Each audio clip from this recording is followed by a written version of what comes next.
ನಮಸ್ಕಾರ ಸ್ನೇಹಿತರೆ. ಕರ್ನಾಟಕ ರಾಜಕೀಯದಲ್ಲಿ ಮತ್ತೊಮ್ಮೆ ಧರ್ಮ, ರಾಜಕಾರಣ ಮತ್ತು ನೈತಿಕತೆಯ ಬಗ್ಗೆ ದೊಡ್ಡ ಚರ್ಚೆ ಶುರುವಾಗಿದೆ. ವಿಧಾನ ಪರಿಷತ್ ಚುನಾವಣೆಯಲ್ಲಿ ನಡೆದಿತ್ತೆನ್ನಲಾದ ಕ್ರಾಸ್ ವೋಟಿಂಗ್ ಆರೋಪದ ಬೆನ್ನಲ್ಲೇ ಬಿಜೆಪಿ ತನ್ನ ಶಾಸಕರನ್ನ ಧರ್ಮಸ್ಥಳಕ್ಕೆ ಕರೆದೊಯ್ದು ಆಣೆ ಪ್ರಮಾಣ ಮಾಡಿಸಲು ಮುಂದಾಗಿರೋದು ಈಗ ಹೊಸ ವಿವಾದಕ್ಕೆ ಕಾರಣವಾಗಿದೆ. ಪ್ರಜಾಪ್ರಭುತ್ವ ವ್ಯವಸ್ಥೆಯಲ್ಲಿ ಚುನಾವಣೆ ಎಂದರೆ ಸಂಖ್ಯೆಗಳ ಆಟ. ಮತದಾನ ಎಂದರೆ ಪ್ರತಿನಿಧಿಯೊಬ್ಬನ ಸಂವಿಧಾನಾತ್ಮಕ ಹಕ್ಕು. ಆದರೆ ಮತದಾನದ ಬಳಿಕ ಪಕ್ಷದೊಳಗಿನ ಅನುಮಾನಗಳನ್ನು ನಿವಾರಿಸಲು ದೇವರ ಮುಂದೆ ಪ್ರಮಾಣ ಮಾಡಿಸುವುದು ಎಷ್ಟರ ಮಟ್ಟಿಗೆ ಸಮಂಜಸ ಅನ್ನೋ ಪ್ರಶ್ನೆ ಇದೀಗ ಸಾರ್ವಜನಿಕ ವಲಯದಲ್ಲಿ ಕೇಳಿಬರ್ತಿದೆ.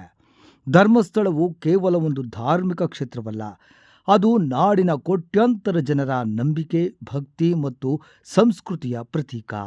ರಾಜಕೀಯ ಪಕ್ಷಗಳ ಲಾಭ ನಷ್ಟಗಳ ಲೆಕ್ಕಾಚಾರಕ್ಕೆ ಇಂತಹ ಪವಿತ್ರ ಕ್ಷೇತ್ರಗಳನ್ನು ಬಳಸುವುದು ಸರಿಯೇ ಅನ್ನೋ ಚರ್ಚೆ ಸಹಜವಾಗಿಯೇ ಉದ್ಭವಿಸಿದೆ.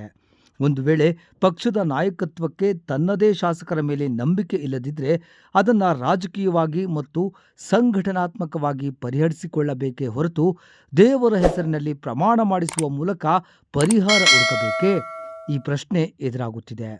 ಇನ್ನೊಂದೆಡೆ ಬಿಜೆಪಿ ಶಾಸಕರು ಪಕ್ಷದ ವಿರುದ್ಧ ನಡೆಯುತ್ತಿರುವ ಆರೋಪಗಳಿಗೆ ತೆರೆ ಎಳೆಯಲು ಹಾಗೂ ಸತ್ಯಾಸತ್ಯತೆ ಹೊರಬರಲು ಶಾಸಕರು ಸ್ವಯಂ ಪ್ರೇರಿತವಾಗಿ ಆಣೆ ಪ್ರಮಾಣಕ್ಕೆ ಸಿದ್ಧರಾಗಿದ್ದಾರೆ ಅಂತ ಸಮರ್ಥಿಸಿಕೊಳ್ತಿದ್ದಾರೆ.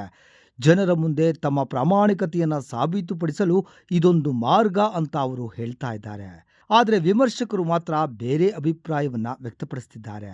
ಪ್ರಜಾಪ್ರಭುತ್ವದಲ್ಲಿ ರಾಜಕೀಯ ಉತ್ತರದಾಯಿತ್ವಕ್ಕೆ ಬದಲಾಗಿ ಧಾರ್ಮಿಕ ಸಂಕೇತಗಳನ್ನು ಬಳಸೋದು ಅಪಾಯಕಾರಿ ಸಂಪ್ರದಾಯಕ್ಕೆ ನಾಂದಿ ಹಾಡಬಹುದು ಅಂತ ಎಚ್ಚರಿಸಿದ್ದಾರೆ. ನಾಳೆ ಪ್ರತಿಯೊಂದು ರಾಜಕೀಯ ವಿವಾದಕ್ಕೂ ದೇವಾಲಯ, ಮಠ ಅಥವಾ ಧಾರ್ಮಿಕ ಕೇಂದ್ರಗಳ ಮೊರೆ ಹೋದರೆ ರಾಜಕಾರಣ ಮತ್ತು ಧರ್ಮದ ನಡುವಿನ ಗಡಿ ಎಲ್ಲಿರುತ್ತೆ ಅನ್ನೋ ಪ್ರಶ್ನೆಯನ್ನು ಅವರು ಮುಂದಿಟ್ಟಿದ್ದಾರೆ. ಇಲ್ಲಿ ಮತ್ತೊಂದು ಮಹತ್ವದ ವಿಚಾರವಿದೆ. ಧರ್ಮಸ್ಥಳ, ಮಠಗಳು, ದರ್ಗಾಗಳು, ಚರ್ಚ್ಗಳು ಇವೆಲ್ಲವೂ ಸಮಾಜದ ಆಧ್ಯಾತ್ಮಿಕ ಕೇಂದ್ರಗಳು. ಅವು ರಾಜಕೀಯ ಸಂಘರ್ಷಗಳ ಅಖಾಡಗಳಾಗಬಾರದು ಅನ್ನೋದು ಬಹುತೇಕರ ಅಭಿಪ್ರಾಯ. ಯಾಕಂದರೆ ರಾಜಕೀಯ ಪಕ್ಷಗಳು ಬದಲಾಗ್ತವೆ, ಅಧಿಕಾರಗಳು ಬದಲಾಗ್ತವೆ, ಆದರೆ ಧಾರ್ಮಿಕ ಸಂಸ್ಥೆಗಳ ಬಗ್ಗೆ ಜನರ ನಂಬಿಕೆ ಶಾಶ್ವತವಾಗಿರುತ್ತೆ. ಹೀಗಾಗಿ ಪ್ರಶ್ನೆ ಕೇವಲ ಕ್ರಾಸ್ ವೋಟಿಂಗ್ ನಡೆದಿದೆಯೇ ಇಲ್ಲವೇ ಎಂಬುದಲ್ಲ. ರಾಜಕೀಯ ಅನುಮಾನಗಳಿಗೆ ಉತ್ತರ ಹುಡುಕುವ ನೆಪದಲ್ಲಿ ಧಾರ್ಮಿಕ ಕ್ಷೇತ್ರಗಳನ್ನು ಎಳೆಯೋದು ಸರಿಯೇ ಅನ್ನೋದು ಮುಖ್ಯ ಚರ್ಚೆಯಾಗಿದೆ.